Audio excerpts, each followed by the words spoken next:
obrigado pelo tema também, que é importantíssimo a gente falar isso nos dias de hoje, a população envelhecendo, o que traz mais risco, né, para algumas doenças neurológicas, psiquiátricas, mas tem um outro lado da moeda também que a gente está vendo muito dessas alterações, que há alguns anos atrás era só da população mais velha, e a gente está vendo muita gente nova com depressão, é mais diagnóstico de autismo, é um festival de pessoas ansiosas, e muitas vezes estamos entre elas também, né, profissionais de saúde.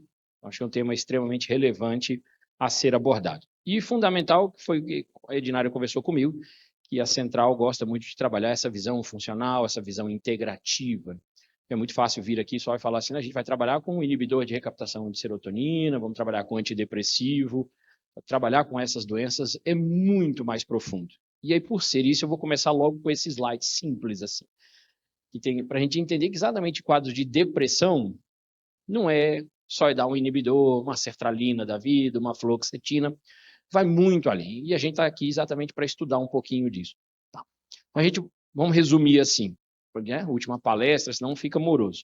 A gente pode ter depressão por falta de noradrenalina, falta de dopamina, e a gente pode ter por falta de serotonina. HT é a hidroxitriptamina ou a serotonina. Mas quando a gente vai nas causas, então trabalhar com medicina funcional, nutrição integrativa, medicina integrativa, é ir nas causas das patologias e tratar essas causas. Aí a gente começa a observar, eu posso também ter quadros depressivos por excesso de glutamato. E aí nem sempre a gente tem um medicamento específico para isso, né? Toxicidade, morte neuronal, neuroinflamação induzida pelo excesso de glutamato. E aí a gente vai nas causas, a primeira que a gente encontra lá, baixa ingestão de antioxidante e excesso de radicais livres, lá no sistema nervoso central. Mas aparece também como causa a deficiência de melatonina, e a gente já tem que pensar na causa isso como alteração do sono, sonos encurtados, ciclos menores de sono não aprofundado, né, e aí o indivíduo não consegue produzir melatonina. Mas não é só isso, a gente vai ver daqui a pouco, que a deficiência nas reações de metilação influenciam na diminuição da melatonina. Mas a gente também encontra como causa disfunção mitocondrial. Então tem que fazer essa correção também, melhorar a função mitocondrial de neurônios, de astrócitos, para corrigir quadros depressivos. Mas a gente encontra também a tal da neuroinflamação, que é mediada, digamos, bioquimicamente, por aumento de NF-κB. Mas, na prática, a gente avalia isso simplesmente com uma proteína C reativa ultrassensível elevada. Então, se eu quero cuidar da saúde mental, se eu estou trabalhando com neurologia, com psiquiatria, a proteína C reativa vai estar associada no meu rol de exames a serem solicitados ali. Mas é claro que se a gente vai falar de saúde mental, o intestino para uns é o primeiro cérebro, para outros é o segundo cérebro, mas não tem como deixar isso de lado. Claro que eu não vou ensinar aqui, o doutor Cristiano esteve aqui, vou o dia inteiro falando disso, a gente vai aprofundar isso, é só para não esquecer que a gente tem que olhar sempre para a saúde intestinal também. Só que a gente dá uma olhadinha ali e observa, né? Lembrar sempre, dieta rica em açúcares, farinhas refinadas e excesso de gordura saturada são os maiores fatores indicadores hoje de alteração de permeabilidade, de microbiota. Então, a maioria dos produtos ultraprocessados normalmente é rico nisso aí. Só que a gente está vendo como causa ali uma alteração do eixo HPA, o hipotálamo pituitário adrenal, alteração do nível de cortisol, às vezes muito alto, às vezes muito baixo. A gente tem pego muita gente com exaustão adrenal. Cortisol matinal às 8 horas da manhã de meio, 1,5, 2, o cara está produzindo mais nada. Então a gente tem que saber que fase que o indivíduo está, né? No estresse agudo, ou se ele já chegou na exaustão adrenal. E aí a gente vê o resumo, essa publicação é muito boa porque ela traz as várias causas ali, né? O estresse como uma delas, estresse agudo, muito intenso, estresse crônico, a dieta, obesidade, cigarro, sedentarismo, alterações do sono e a deficiência de vitamina D. Beleza, a gente vai passar por todos eles ali e o tratamento nutricional para cada um desses fatores. Mas eu quis colocar logo na sequência ainda dessa parte da fisiopatologia, que um dos fatores e que aquela publicação anterior não traz, mas um dos fatores muito importantes para esse equilíbrio, né, para diminuir esse estresse mental, que influencia, como está no título do trabalho ali, né, desordens depressivas e de ansiedade, que é o quadro de hipóxia, a falta de oxigenação no tecido cerebral. E isso às vezes não é abordado. A gente tem que tomar muito cuidado, por exemplo, com pacientes hipertensos. A gente não tem que ter uma visão integrativa do todo. Então tem que olhar, paciente hipertenso é mais candidato a ficar ansioso, é mais candidato a ter depressão, que o hipertenso tem vaso fechado. Então ele oxigena menos. O sedentário, obviamente, se não se exercita, baixa oxigenação. Mas e a mulher com anemia? E mulheres convivendo com anemia crônica. Com anemia crônica não oxigena também. Então, anemia ferropriva, mais candidato a ter depressão, quadros de hipóxia. E o fumante?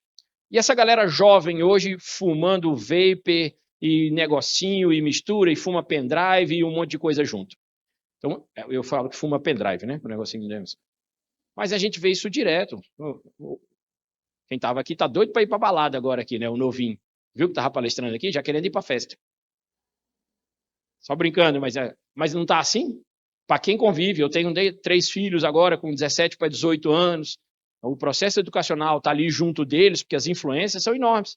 E aí a gente está vendo essa molecada tudo com um monte de diagnóstico de déficit de atenção, hiperatividade, tome remédio daqui, dali, criançada com depressão. Aí você começa a ver um monte de deficiência nutricional, mistura com álcool, sedentarismo, fumo, menino dormindo tarde demais, tela demais, sedentarismo. E cadê o oxigênio?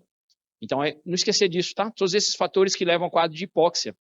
Aí a gente vai pensar na citrulina, a gente vai pensar nos nitratos, né? Beterraba, melancia, os flavonoides do cacau, enfim. Aí a gente hoje suplementação é porque eu gosto sempre de vincular a dieta.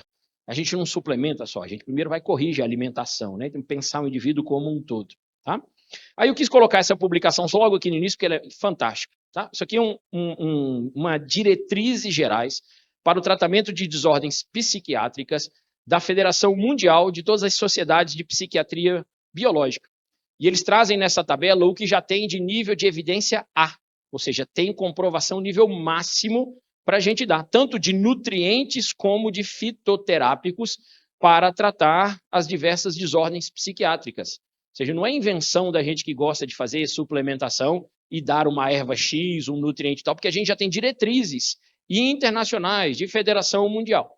E aí, claro, a gente vai abordar cada uma delas aí na palestra. Vamos começar ali, por exemplo, com o uso de probiótico. Claro, tem que mexer no intestino. E aí eu fiz questão só de trazer algumas publicações que respaldam isso para a gente, né? Se eu tenho um paciente com neuroinflamação, com quadros depressivos, a gente pode e deve usar prebióticos, probióticos, que hoje são chamados de psicobióticos, né? Agem no sistema nervoso central. Pegando um exemplo de um estudo, por exemplo, aqui usou por 8 semanas, período curto, 2 meses, a gente tem resultados bons. Ó. Um lactobacillus acidófilos, um casei e uma bifidobactéria bífido.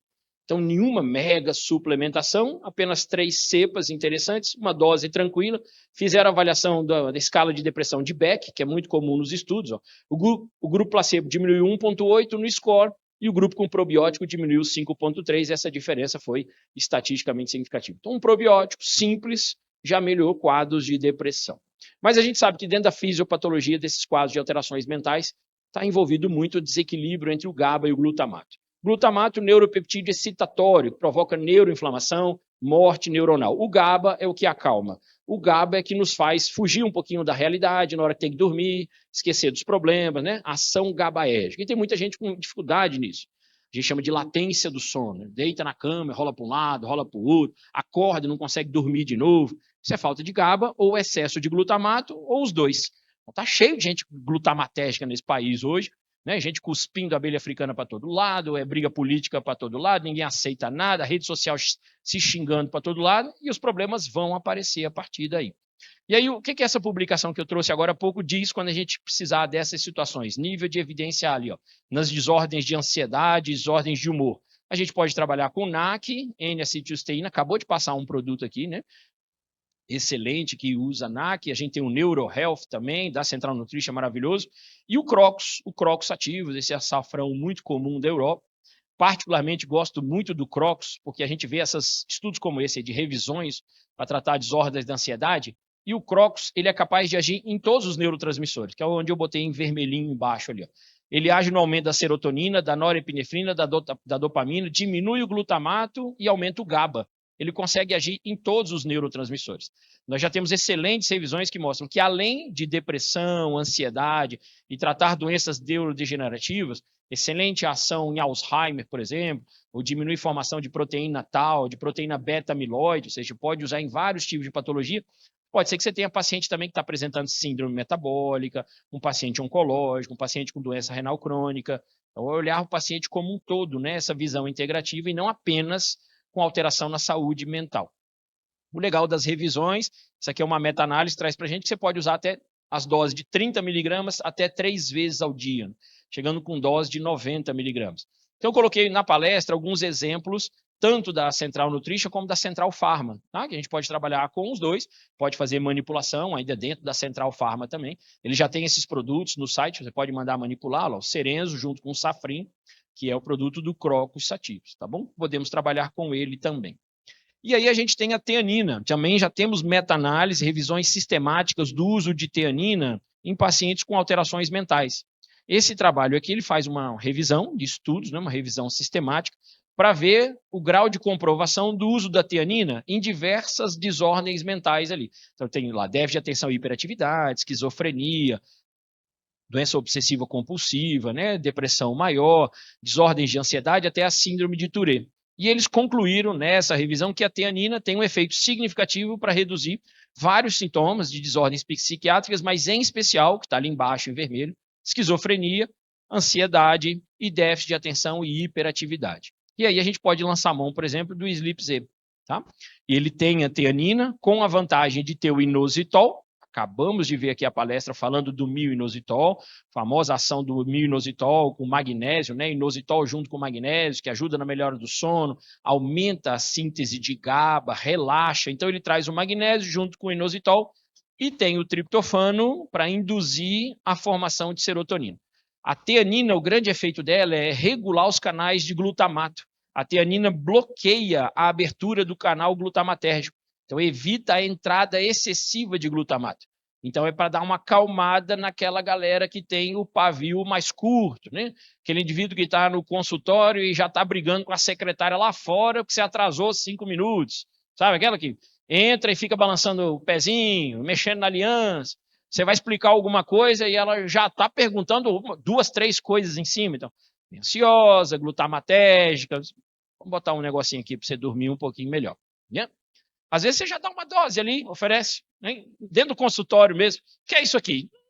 Beba. Beba que nós teremos 1 hora pela frente aqui de conversa. Preciso que você tome aqui um negocinho. Tem uns pacientes que estão assim, né? Tem uma turma que está brava. Bom, só colocando ali nível de evidência A para a gente tratar as desordens psiquiátricas, né? Ó, o magnésio e o inositol aparecem ali. Então não é à toa que isso chegou no mercado muito forte. A gente já tem muita publicação mostrando os efeitos benéficos, formação do fosfatidil inositol, né? E o magnésio com essa ação relaxante é muito bom, muita ação GABAérgica. Quis trazer também um apanhadinho rápido, que eu acho que a gente está lidando muito com isso, seja presencialmente, seja atendimento pela internet. Síndrome da fadiga crônica. É impressionante a quantidade de pacientes que estão chegando assim e não estão recebendo o diagnóstico adequado. Então, você está com cansaço, tá com fadiga, tal, é física ou mental, e às vezes as duas. Só que existe uma patologia chamada síndrome da fadiga crônica, que é essa que você vê mais em cima do slide ali, o CFS. Síndrome da fadiga crônica. Não dá para a gente explicar a patologia toda dela, mas sintomas muito semelhantes da síndrome da fadiga crônica com a fibromialgia, e no caso mais da população americana, que é a síndrome da Guerra do Golfo, aqueles indivíduos que participaram, né, todos os que foram para lá, que sofreram muita ação daqueles produtos utilizados ali, né, para matar muita gente, que eram produtos químicos, agrotóxicos e tal, e vieram com várias alterações neurológicas e hoje sofrem da síndrome da Guerra do Golfo. Mas ali bem no meio a gente vai ver ali, ó, alterações cognitivas, enxaquecas e alterações do sono. Então, paciente com fibromialgia, paciente com fadiga crônica, a gente tem que lembrar de perguntar isso aí. Porque às vezes o paciente, mas é um cansaço, é fadiga, não sei o que está acontecendo, está fazendo exercício? Não. Mas às vezes é uma fadiga que é mental, prostrante, e no caso da síndrome da fadiga crônica, ela não melhora com sono. Não melhora com exercício, ao contrário, ela piora. Ele faz exercício e se sente mais cansado depois do exercício. Isso é uma das questões básicas para fazer diagnóstico de síndrome da fadiga crônica, tá? E a gente precisa de uma intervenção dessa diretamente. Aí aqui eu mostrei um pouquinho mais de detalhes isso, tá? Esse cansaço pós-exercício, que está em vermelho ali do lado esquerdo, ó, cansaço pós-exercício, prostração. Você faz exercício e sente, no geral, né? Muito mais bem disposto depois do exercício. Meu dia vai ser ótimo. Quem tem fadiga crônica, síndrome da fadiga crônica, é pior. Se exercita e diz, eu não vou malhar. E cada vez que eu faço exercício, eu estou pior depois. Porque não é uma alteração física, é neurológica, é mental. Então, isso é síndrome da fadiga crônica. E aí, quando você vai estudar a fundo a fisiopatologia disso, a gente vai ver primeiro ali, ó, biodisponibilidade diminuída do óxido nítrico. O que é o óxido nítrico? É o vasodilatador. É a falta de oxigenação, de novo, que eu comecei lá no início. A importância de tirar da hipóxia. E muito pouca gente aborda nisso, por isso que eu fiz questão de colocar aqui. agir com as substâncias vasodilatadoras, o próprio magnésio. Baita de um relaxante da musculatura do vaso e é um vasodilatador. A disfunção mitocondrial está presente na síndrome da fadiga crônica.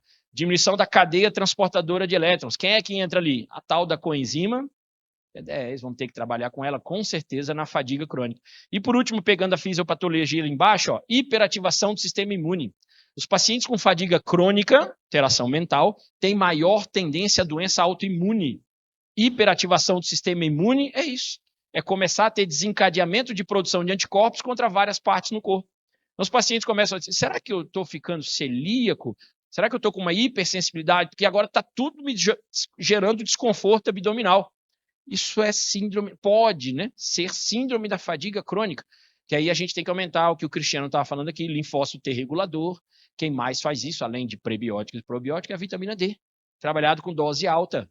Dose alta para aumentar o linfócito T regulador. E o linfócito T regulador regula o sistema imune. O próprio nome dele diz, os TREG são os reguladores do sistema imune. Então eu combato a infecção, TH1, mas eu não desenvolvo doença autoimune, TH2. Equilíbrio entre a resposta TH1 e TH2. Quem faz isso? Vitamina D. Aí eu vou ter que botar a vitamina D lá em cima do paciente. Não dá para ficar trabalhando com 28, 30, 32 no sangue, né? Se eu quiser regular a doença autoimune. Não esquece dela.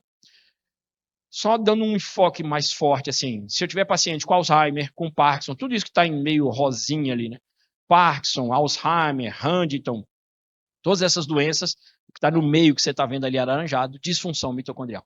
Todas as doenças neurodegenerativas hoje, isso é um trabalho de março de 2025, então não tem como dizer, atualmente toda doença neurodegenerativa é considerada uma doença que tem como uma das causas a disfunção mitocondrial. Então a gente tem que fazer a correção dela. E aí, só dando uma passada rápida, vocês já viram muito isso, né, sobre a BioQ10 da Central, que tem esse efeito melhor de biodisponibilidade, né, essa forma de tecnologia. A curvinha verde ali é a BioQ10, você vê uma biodisponibilidade muito aumentada. Esse é o grande problema do ubiquinona tradicional, do ubiquinol tradicional, que são coenzimas Q10, mas de baixíssima biodisponibilidade. Então a gente pode trabalhar com a BioQ10, que tem alta biodisponibilidade. Metabolismo do triptofano. Nossa, eu tinha que separar um espacinho da aula de hoje para falar disso. Eu sofri isso na pele há uns anos atrás, um injetável, inclusive, estava conversando, o Renan ali fora. Metabolismo do triptofano. Via prioritária do triptofano no sistema nervoso central é virar serotonina. Aí você pega os pacientes com síndrome da fadiga crônica, o título do trabalho, que tem o metabolismo do triptofano desregulado. Todo paciente com fadiga crônica, mental, tem o metabolismo do triptofano desregulado. Desregulado como? O triptofano que está lá em cima no slide, ele vai formar essas substâncias aí. Quinurenina, ácido quinurênico, ácido antraquinílico, que aí eu botei num outro artigo aqui, só para a gente verificar o que faz o triptofano desviar do seu metabolismo. Está muito comum nos pacientes com fadiga crônica. Então, a via prioritária, triptofano virar serotonina. Alegria, prazer, bem-estar, sono bom, maravilha. Eu quero isso aí. Só que, de repente, o triptofano vai para isso aqui, ó. Antraquinílico, quinolínico, quinurênico, aí deixa o paciente, né, os canais glutamatérgicos altamente excitados, abertos, paciente agitado, ansioso, depressivo e com fadiga crônica. Quem é que induziu o triptofano a mudar essa rota e não virar serotonina? Porque eu não posso dar triptofano num paciente assim, ó, com cortisol alto. Se eu dou triptofano injetável, que eu estou falando que foi o que eu sofri, muito mais agitação, muito mais ansiedade, não conseguia mais dormir de jeito nenhum. Feito o triptofano, endovenoso, com cortisol elevadíssimo, passando por uma fase de estresse elevadíssimo. Podia ser feito. Primeiro baixa o cortisol do paciente. E aí a gente volta naquela publicação, nível de evidência. Podemos suplementar? Tem respaldo científico? Olha lá. Pode trabalhar com triptofano ou com 5-HTP, né? Que é a Grifônia simplicifolia, que é fonte de 5-HTP natural. Pode dar o triptofano? Pode. Oral, injetável. Mas tem que tomar cuidado com o nível de cortisol. Faz a curva de cortisol salivar. Se tiver elevado, vai desviar, não vai servir de nada. Mas podemos trabalhar também nas desordens de ansiedade, fitoterápico, a ashwagandha, o Withania sominifera, maravilhoso, uma raiz. Mas todas as raízes, em geral, para alterações, né, mentais, são maravilhosas. Benefício da Withania sominifera: consegue baixar o cortisol nesses pacientes altamente estressados. E aí, além de baixar o cortisol, que vai melhorar o metabolismo do triptofano, a gente vai conseguir manter o triptofano virando serotonina, tem outro efeito, a visão integrativa de novo.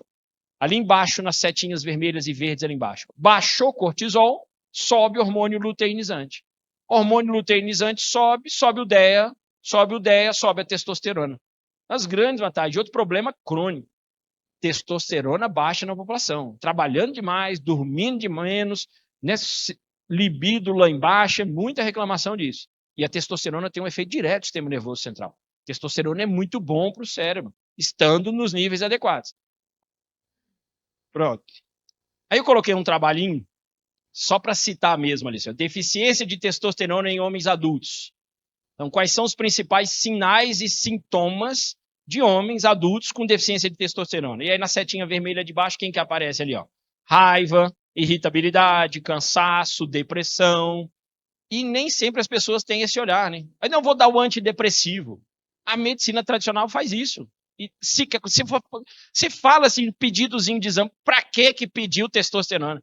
Para que quer saber o cortisol desse paciente? Pelo amor, a gente quer saber por conta disso. Que a ciência está aí, a gente precisa dar uma olhadinha no nível de testosterona, que a depressão, a raiva, a irritabilidade pode estar associado a isso aí.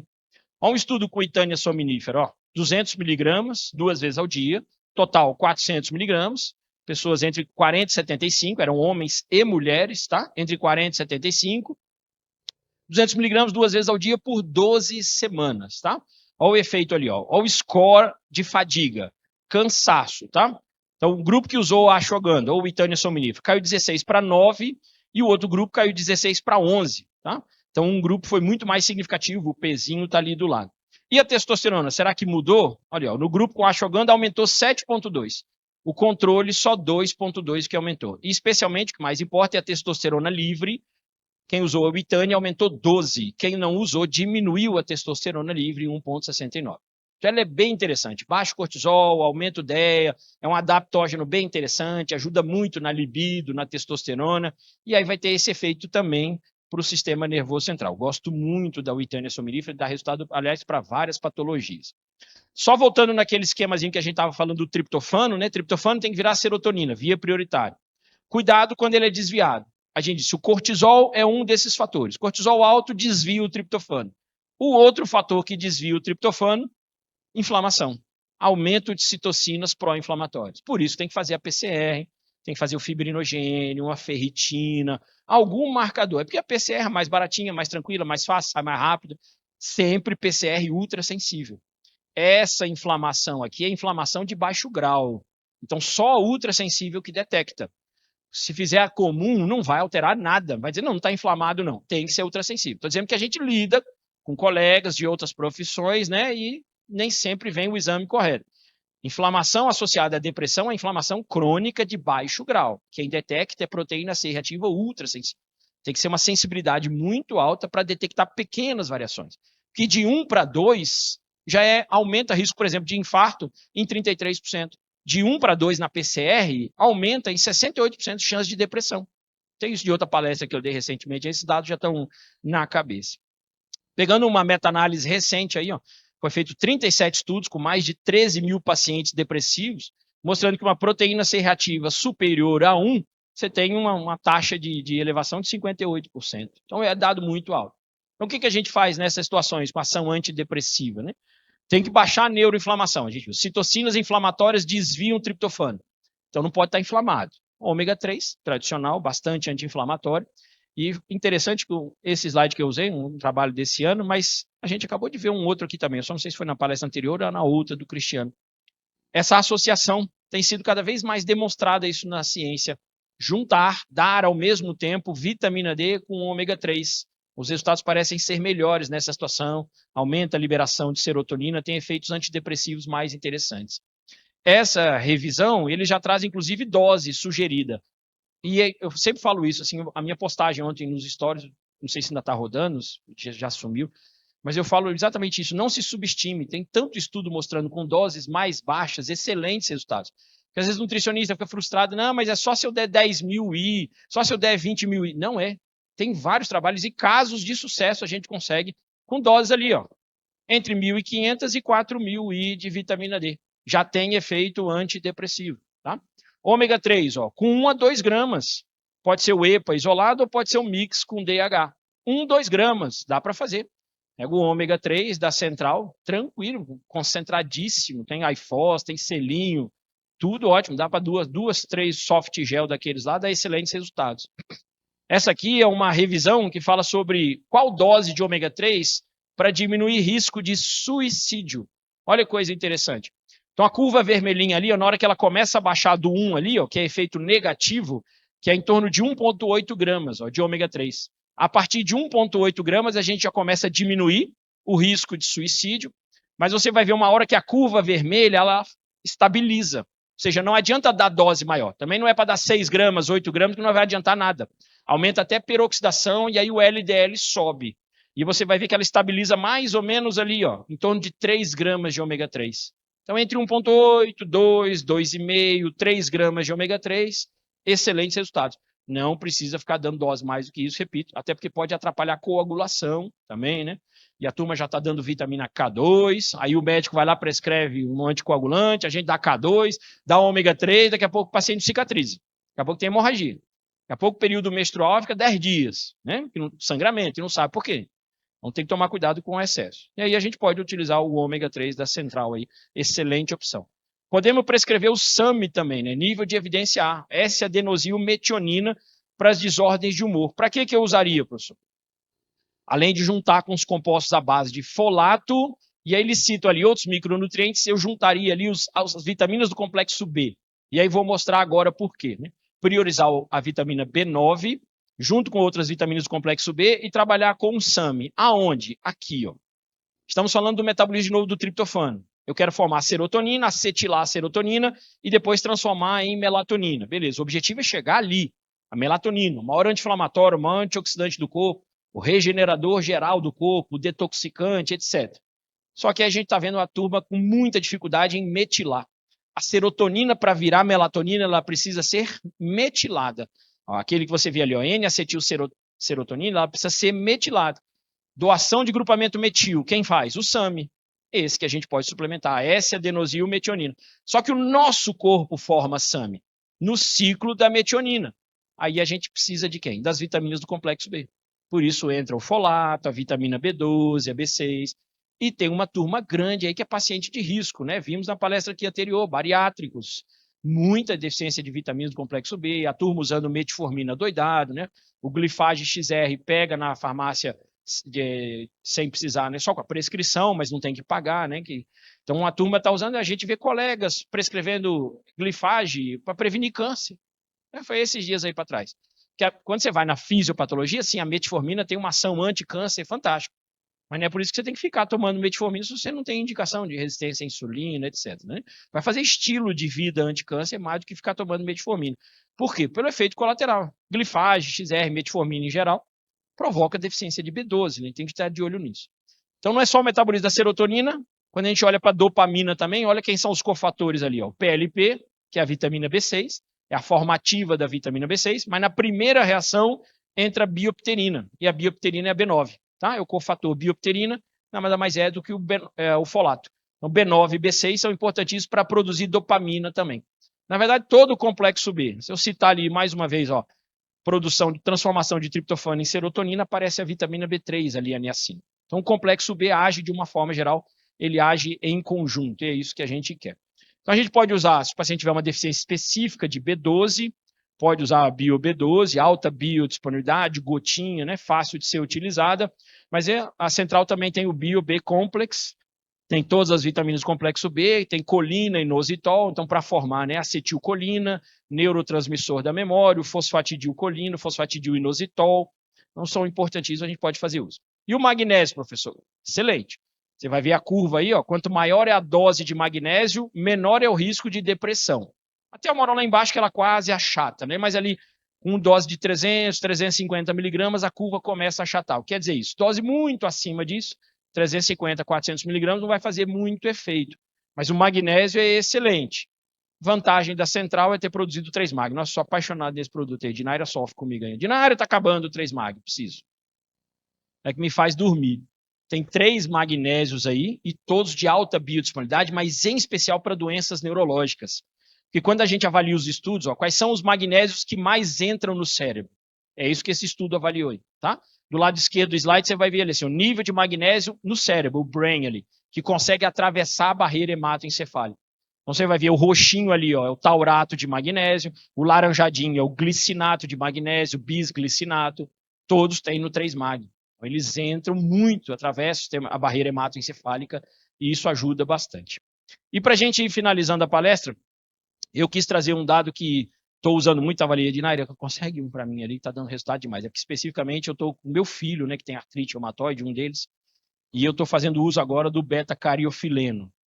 Beta-cariofileno é um estimulante de receptor canabinoide, bem seletivo, especificamente do CB2, tá? Canabinoide, você vai lembrar cannabis sativa, canabidiol, muito utilizado hoje para inibição de dor, no eixo ascendente e descendente de dor, diminuição de doença autoimune, diminuição de doenças inflamatórias nas articulações. Só que aí a gente tem visto na literatura muito efeito do beta-cariofileno. E também para doenças mentais. O beta-cariofileno tem ação neurotrófica, ou seja, estimula BDNF, fator neurotrófico derivado do cérebro, renova neurônio.